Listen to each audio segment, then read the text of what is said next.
बिस्मिल्लाहिर्रहमानिर्रहीम। अस्सलाम वालेकुम व्यूअर्स। आज की वीडियो में मैं आपको बताऊंगी कि फ़िरकी का धागा बहुत ज़्यादा क्यों टूटता है, या सुई का धागा अगर बार बार टूट जाता है तो उसे हम कैसे ठीक करेंगे।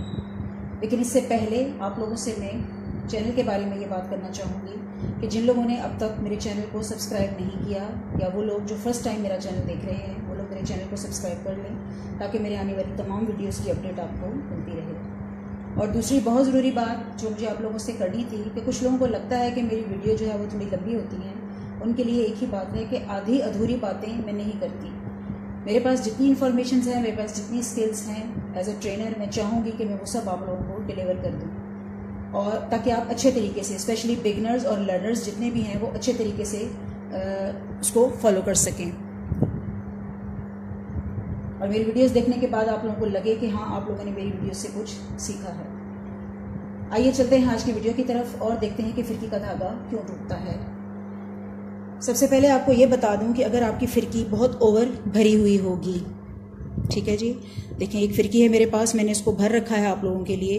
ये एक्स्ट्रा ओवर भरी हुई है। इसको मैं ऐसे करके आपको दिखाऊं तो आपको नज़र आ रहा होगा कि इसका धागा जो है फ़िरकी के इन दोनों किनारों से बाहर की तरफ को बहुत ज़्यादा भरा हुआ है। अगर फ़िरकी इस तरह से भरी हुई होगी, ना तो वो बॉबिन केस के अंदर फिट होगी और ना ही उसका धागा इजीली जो है वो बाहर आएगा। वो अटक जाएगा और नीचे ही बार बार टूट जाएगा। आप जितनी बार खींच के उसके ऊपर लाएंगे उतनी बार वो टूटेगा। सो फ़िरकी का धागा आपने उतार देना है, कम करना है, ठीक है जी। पहली तो ये रीज़न है।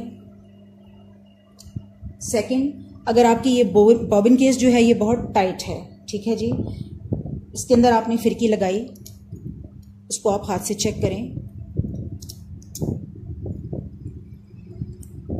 कि जब आप इसका धागा खींच रहे हैं तो ये बिल्कुल भी मूव नहीं हो रही। ये इतनी टाइट है बॉबिन केस कि इसमें से धागा बिल्कुल बाहर नहीं आ रहा। तो अब आप क्या करेंगे कि आप इसको थोड़ा सा लूज़ कर लेंगे। सेकंड सोल्यूशन ये है, जब आपने बॉबिन केस के स्क्रू को थोड़ा सा लूज़ करना है, इतना लूज़ करना है कि फ़िरकी आसानी से मूव हो सके धागा, तो धागा ऊपर आने के बाद इंशाल्लाह नहीं टूटेगा। ये देखिए जी व्यूअर्स। इसके अलावा फ़िरकी का धागा टूटने का जो सबसे अहम इशू है वो इसलिए भी आता है कि आपकी अंदर की जो शटल है, ठीक है जी, उसके अंदर कचरा आ चुका हो। अगर मशीन की शटल में कचरा आ जाए तो आपको मशीन की शटल साफ़ करनी पड़ती है। इससे पिछली वीडियो में मैं आपको मशीन की शटल साफ़ करना सिखा चुकी हूँ। आप उस वीडियो में देख सकते हैं कि मशीन की शटल कैसे साफ़ की जाती है। प्रॉपर सफाई के बाद इंशाल्लाह धागा टूटना बंद हो जाएगा। इसके अलावा व्यूअर्स ये कि अगर फ़िरकी का धागा बहुत लूज़ भरा हुआ होगा, इट मीन्स कि बिल्कुल ऐसे लूज़ फ़िरकी आपकी आ रही है, तो बॉबिन केस और ऊपर का जो धागा है उसका बिल्कुल कॉम्बिनेशन नहीं बनता। इस वजह से भी फ़िरकी जो है वो बार बार धागे को तोड़ देती है। इन सब चीज़ों का आप ध्यान रखेंगे तो इंशाल्लाह नेक्स्ट आपकी फ़िरकी का धागा नहीं टूटेगा, नीचे का धागा आपका बिल्कुल बैलेंस में आएगा। अब आ जाते हैं नीडल की तरफ कि नीडल का धागा अगर टूटता है बार बार तो उसकी क्या वजूहात होती हैं। नीडल का धागा अगर आपने फर्स्ट देख लें, अगर गलत आपने डाला हुआ है, अगर उसके डालने का बैलेंस पूरा मुकम्मल प्रॉपर तरीका नहीं है तो वो लाजमी टूटेगा। यानी जितने उसके स्टेप्स हैं वो आपने फॉलो करने हैं। जैसे इस मशीन में पहला स्टेप ये है कि आपने नलकी लगाई, और सेकंड स्टेप इसका ऊपर, थर्ड स्टेप इसका नीचे जाने के बाद चक्कर खा के, चौथा स्टेप ये, पांचवा स्टेप ये, और उसके बाद आपको लास्ट स्टेप में सुई में धागा डालना है। अगर आपके सारे स्टेप्स कंप्लीट होंगे और धागा अपने बैलेंस के साथ चल रहा होगा, रवानी के साथ चल रहा होगा, तो धागा नीडल वाला बिल्कुल नहीं टूटेगा। सेकंड जो रीज़न है जी सुई का धागा टूट जाने की, सुई का धागा टूटने की, वो ये है कि सुई जो है आपकी गलत नंबर की अगर लगी होगी। जैसे मेरी इस मशीन में 18 नंबर की सुई लगती है और मैं यही सुई लगाऊंगी तो वो मशीन धागा नहीं तोड़ेगी। आपको अपनी मशीन का और उसमें किस ब्रांड की, किस नंबर की सुई लगती है पता होना चाहिए।